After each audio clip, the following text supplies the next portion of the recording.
and say, but oh, he looks like my opponent. You're beating the out of it. And this is a true story. This guy, I beat him everywhere and striking, but this guy does talk too much, so he's a funny guy. You fought once in the middleweight division. You're moving up to fight an easier fight. 205 division soft as right now. So he's like, I'm going to go fight Yuri. You're picking a really easy path. You're not a double champ. You won a belt once. Like, I hope the UFC tells him to go himself. When I walk into a gym, do you think that I go find the little weakest man? I say, let's spar. All right, the title already sets the tone, but this opening clip hits different once you really watch it. It shows exactly why someone like Khamzat Chimaev might lose it when he goes face-to-face with Sean Strickland. Strickland breaks down his own personality in a way that's raw and strangely honest. On one side, he admits he picks on smaller, lower-level guys who can't really compete with him. On the other, he actively hunts the biggest, meanest killers in the sport. It's not fake tough guy talk designed to sell a fight. This contradiction lives in his bones. He craves total domination over the weak, but at the same time he has this almost suicidal drive to test himself against the absolute best. That push-pull defines him.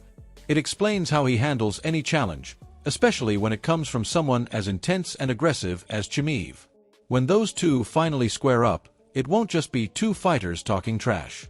It'll be two completely different brands of violence and intimidation colliding head-on. Listen closely to this next part, because it unlocks how Sean Strickland's mind actually works under pressure. He talks about fighting with something else, something deeper than just skill or toughness.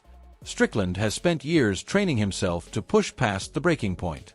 He refuses to listen to that voice in his head screaming, It's still not for you.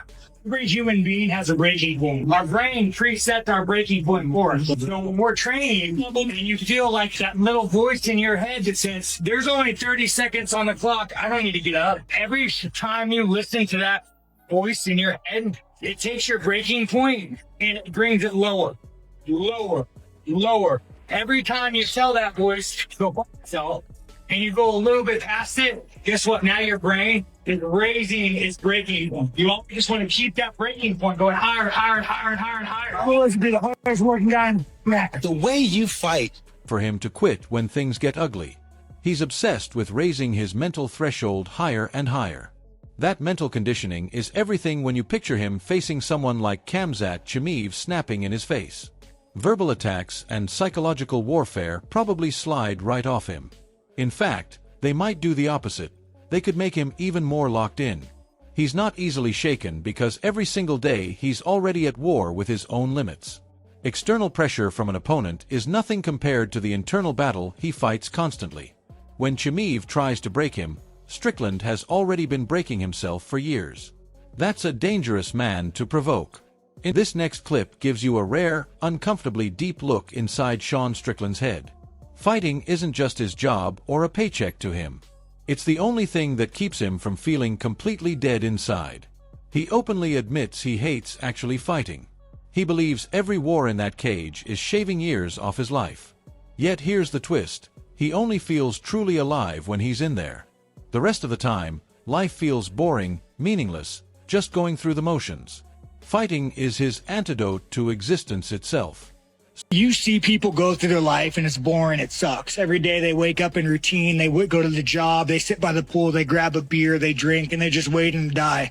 I love what I do. It's scary, it sucks, man, but you're in there and it's like, it's meaningful. It's the only kind of meaning that we have in our life. It's real. Guys get hurt, guys can bleed. Like, it's something so primitive that, like, as much as I hate being in there and I think it shortens my life because the mental mindset, man, like, it is the only time I feel like I'm alive. It's the only time that I feel like I'm just not waiting to die when I'm in there fighting. Even though I hate it, it gives me purpose. So when Khamzat Chimaev snaps at him and tries to get under his skin, it's not regular MMA trash talk. Chimaev would be touching the one thing that gives Strickland's life meaning. That's why Strickland's reactions can get so extreme and unfiltered. Every confrontation isn't about belts or money for him. It's a battle to feel like he actually exists. That kind of emotional weight makes him unpredictable and dangerous when pushed. And he's not showing up alone. Strickland's had a girlfriend for a while now, and by all accounts she's changed the man. People close to him say she's turned him into a different animal. In a good way. She's made him step up and become a better version of himself. They joke about her all the time, asking how in the world the sweetest girl ended up with Sean Strickland. One coach even called her the greatest thing that's ever happened to him. But then the conversation takes a dark turn.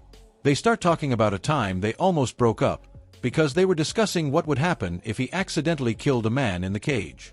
That sudden shift from sweetness to something much darker tells you everything about the world Strickland lives in.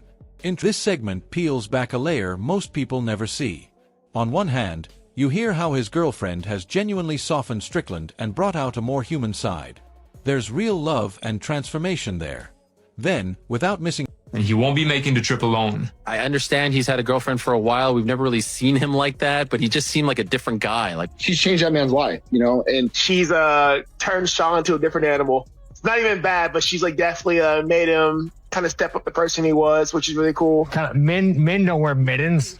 She's the sweetest girl in the world, and we razz her all the time. Like, what the hell? How'd you end up with Sean Strickland? She's probably the greatest thing that's happened to him since I've known him. We almost broke up once.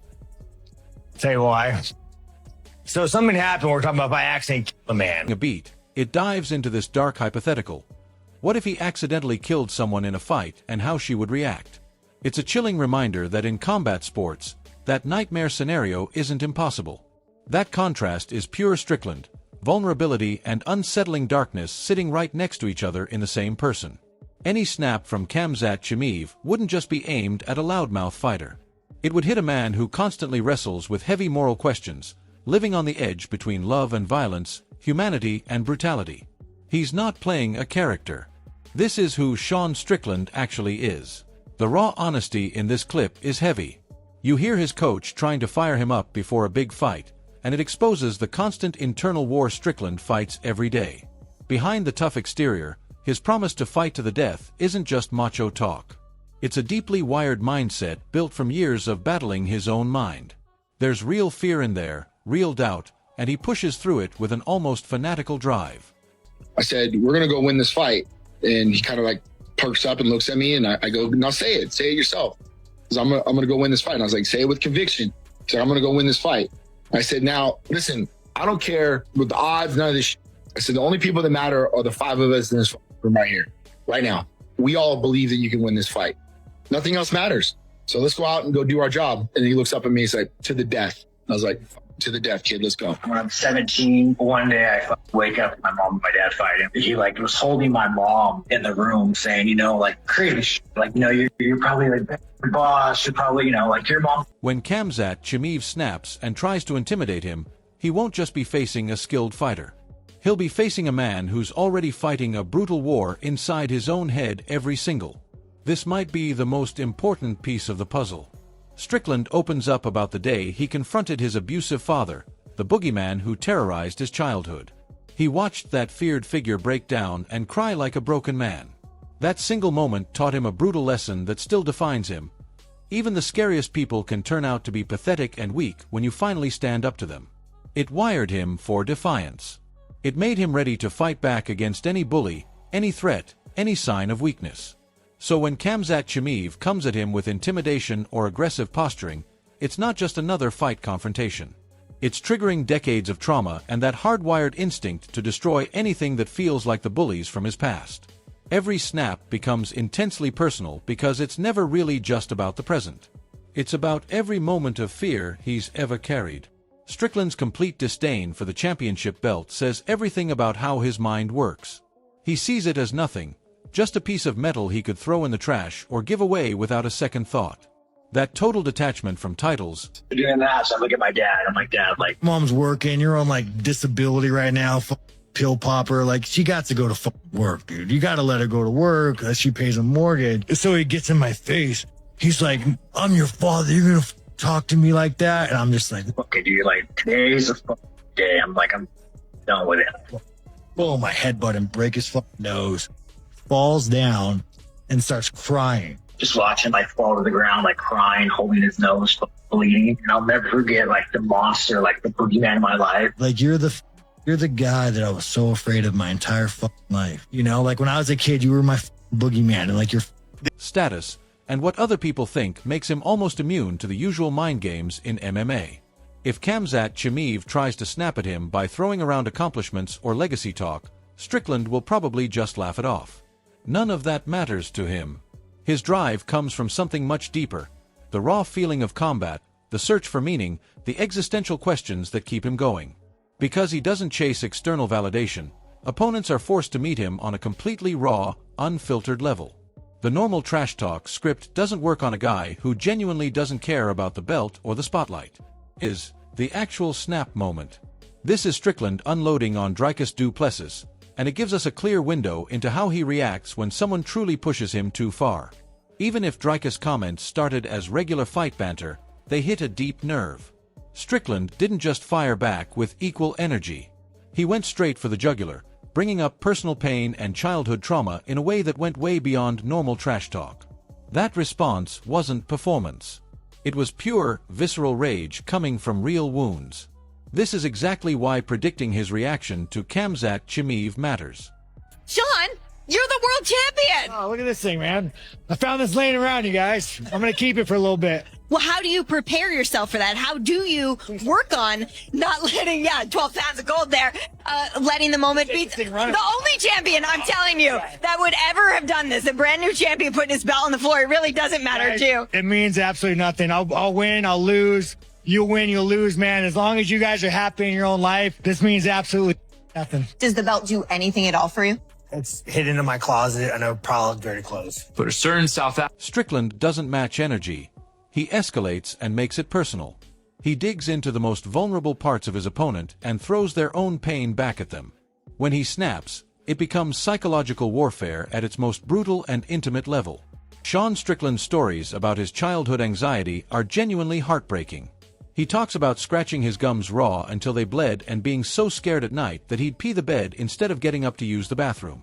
Those details paint a brutal picture of the fear and trauma that shaped him.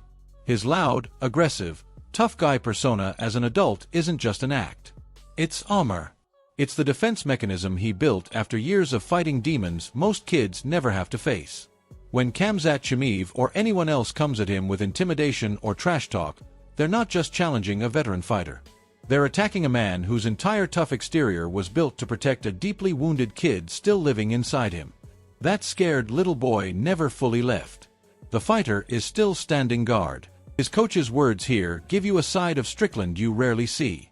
He talks about the rough upbringing. Bro, why are you so angry? Bro, you think your dad beat the shit out of you? Your dad doesn't have shit on me. Every childhood memory you have is gonna come back when I'm in there with you. Every single one, the one where you lie in bed at night where your dad comes in and he beats the shit out of you. I will take your soul, you understand? You put... you laugh, you and deep trauma that still drive everything about who Sean is today. The team doesn't just train him, they fight for him outside the cage too. They've tried to give him a real home and a family. When Khamzat Chimaev snaps and tries to get under Strickland's skin, he might not realize he's poking at wounds his team works every day to help him manage. Any attack on Strickland's character or the people around him becomes intensely personal. It triggers the very past he's still learning to live with. That's why his aggression can go nuclear. It's not just fight promotion. It's protection. This moment between Strickland and his coach is powerful because it shows the deep need for belonging hiding behind all that abrasive armor.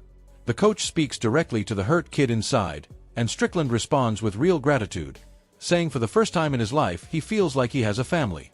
That vulnerability completely contradicts the angry persona he shows the world. If Khamzat Chimaev attacks Strickland's character or goes after his relationship with his team, he won't just be selling a fight.